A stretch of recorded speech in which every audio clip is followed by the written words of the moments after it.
Okay, this is page 4 of Calc AB Notes 3. We're talking about motion and derivatives. And on the previous page, we did a bunch of problems that involved, well, we did 2 problems, each of which had 4 parts. And if you just watched the last video, you saw that the calculator tried to screw me over again, because it always does. And it never even showed itself. But that's good, because you could keep looking at the notes, I guess, as I was trying to use the calculator. So fortunately, I didn't have to re-record that whole thing because that would have been a disaster. So let's see what we got going on here. So the problem, the graph of a particle's velocity is given below. The graph has a horizontal tangent line at t equals 6.6. Okay, so t equals 6.6. Let's see, that's like gonna be maybe here, and we got a horizontal tangent line. And I just crashed this, so let me go back. Okay, that one's easier to fix at least. The particle is moving along the y-axis, so it's moving up and down on the y-axis potentially, in such a way that y of 1 is equal to 5. Okay, so I feel like I kind of know what's going on. So first question that we want to answer: on what time interval is the particle moving up? All right, so by convention, the particle will be moving up when its velocity, v of t, is greater than 0, right? Because if you're on a vertical axis, when your velocity is positive, you're moving up. When your velocity is negative, you're moving down. So we need v of t to be greater than 0.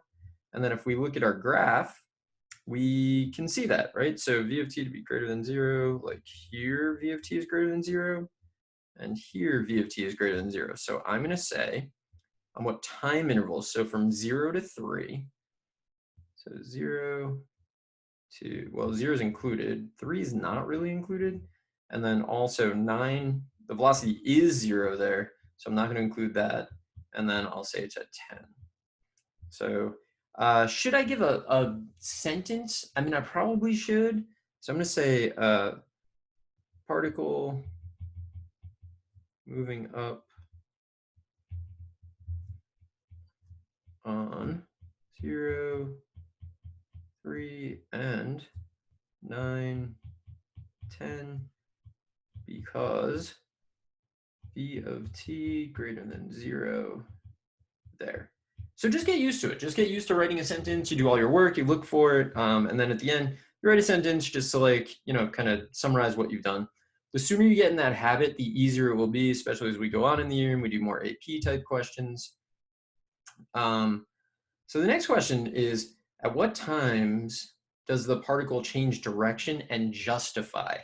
All right, so I can see the times. So I'm going to just highlight those. So changing direction means that there's a change in sign and velocity. So it's actually just going to be the zeros of the velocity function, but we want to justify that. So we don't care in what way it changes direction. We don't care if it changes moving up to down or down to up. We just care that it changes direction. So I'm going to say particle changes direction at t equals 3 and t equals 9 because, so we're always trying to justify it because, man, again, because v of t changes sign, changes, that was, I don't know what I'm spelling there, changes sign at those t values. Okay, so far so good, I think. On what time intervals is the particle speed decreasing? All right, so speed will be increasing when velocity and acceleration have the same sign. It'll be decreasing when velocity and acceleration have opposite signs. Okay, so how can we tell acceleration by looking at this velocity graph? That's a big question. Well, acceleration is the rate of change of velocity, which means it's basically telling you the slope of velocity. So anywhere the velocity is decreasing, anywhere the velocity function is decreasing, right? So I'm going to do this. The velocity function is decreasing on this entire interval. The acceleration would be negative. Why? Because the function velocity is decreasing, which means its derivative, which is acceleration, must be negative. And then the acceleration will be positive when the velocity is increasing. So acceleration is actually positive there. So now what I need to do is I need to figure out when is speed decreasing. So speed is decreasing when velocity and acceleration have opposite signs. So if velocity is positive, I would need acceleration to be negative. So where is that happening? I'm like doing a double highlight here, so we'll see how this goes. On this interval, velocity is positive because the velocity graph is above the horizontal axis. Acceleration is negative because velocity is decreasing. So on that interval, the speed will be decreasing. Velocity, positive, acceleration, negative. Now, the other place that speed will be decreasing is, so velocity and acceleration have to have opposite signs. So another place where that happens is when velocity is negative, but velocity is increasing. So that'll happen here. So what's happening there? Velocity is negative because the graph is below the horizontal axis. So velocity is negative, but velocity is increasing, which means its derivative, acceleration, must be positive. So they have opposite signs. So let's write these down. And then how do we want to justify this? So first we're going to say speed decreasing on the time interval, so 0 to 3.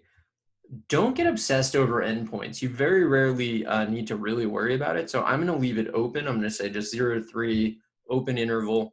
It's not a problem. So speed is decreasing on 0 to 3 because v of t is greater than 0 there. And v of t is decreasing. So what I'm doing is I'm going to link velocity and acceleration. V of t is decreasing.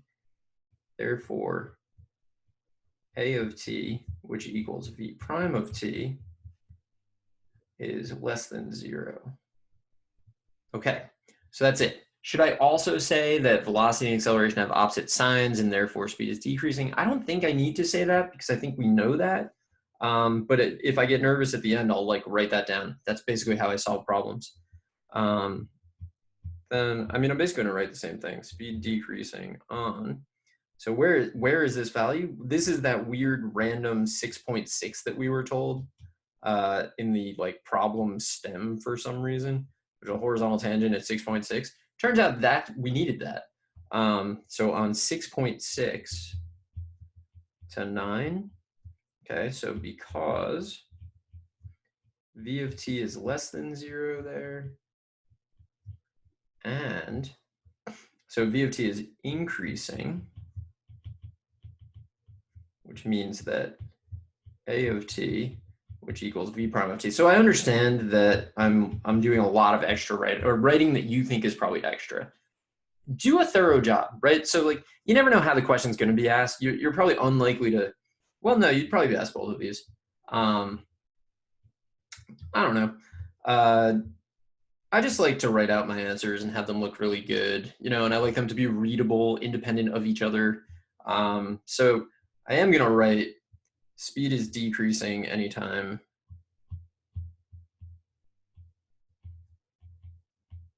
when v of t and a of t have opposite signs. So it's just in case, you know, someone reading this doesn't know that fact and they're just like, great, you wrote all that stuff, but like, why is the speed decreasing? Well, now I've said, you know, I set out my argument, and then I also said, oh, by the way, speed is decreasing when velocity and acceleration have opposite signs. Like that's why I said about trying to show that. Use a tangent line at t equals 1 to approximate y when t equals 1.1. So we do need to know this extra information up here, right? If we're going to write a tangent line, we need to know the value of the function, and we need to know the slope of the function. So at t equals 1. So, all right, so y of 1, I should have looked at that. What was that? Y of 1 is 5? Y of 1 is 5. Now, y prime of 1 is the slope. So y prime of 1 actually just equals v of 1. And if we go up to our graph, we can see that, well, that's actually 1, so that's disappointing. Is this, so our tangent line Now, what variable should we use? You're probably going to use y and x and like forget and not even think about it. You should technically be using y and t here. So I'm going to say y minus 5 equals 1, t minus 1. So then y of 1.1 is approximately, approximately, there's like a lack of symmetry in my little squigglies there. 5 plus 1 times 1.1 minus 1, so 5.1. All right, and that's all it asks for. Is this an over or underestimate? Do we know? So it's not asked, so it's okay if you don't know yet. But so if you look at our velocity graph, so on the interval from like 1 to 1.1, which is kind of like there, v of t is decreasing. So this is extra. So on 1 to 1.1, v of t is decreasing. Well, what does that mean about a of t? Therefore, a of t, which is the second derivative of y double prime of t, is less than 0. So either of those is actually enough to tell you. So therefore, y of t is concave down. If a function is concave down, like think about it, concave down looks like this. So where's your tangent line? Your tangent line is above. So this implies tangent line above curve. So this is an overestimate. So I always like to think about over and underestimates as I'm doing these sorts of problems, because eventually it becomes very important that you be able to answer that question. So the more you think about it earlier, the better off you'll be. So now if you don't understand that, there's so many notes in math analysis that talk about that. Somewhere like notes 21 or 22, there are videos for all of that. I definitely suggest you go watch them. But we'll talk about it eventually in these notes also. So if it's a big problem for you, just omit the blue stuff. All right, I'm going to cut this here. I'm going to come back in the next video and finish this page and see where we can go from there. So hope I see you there.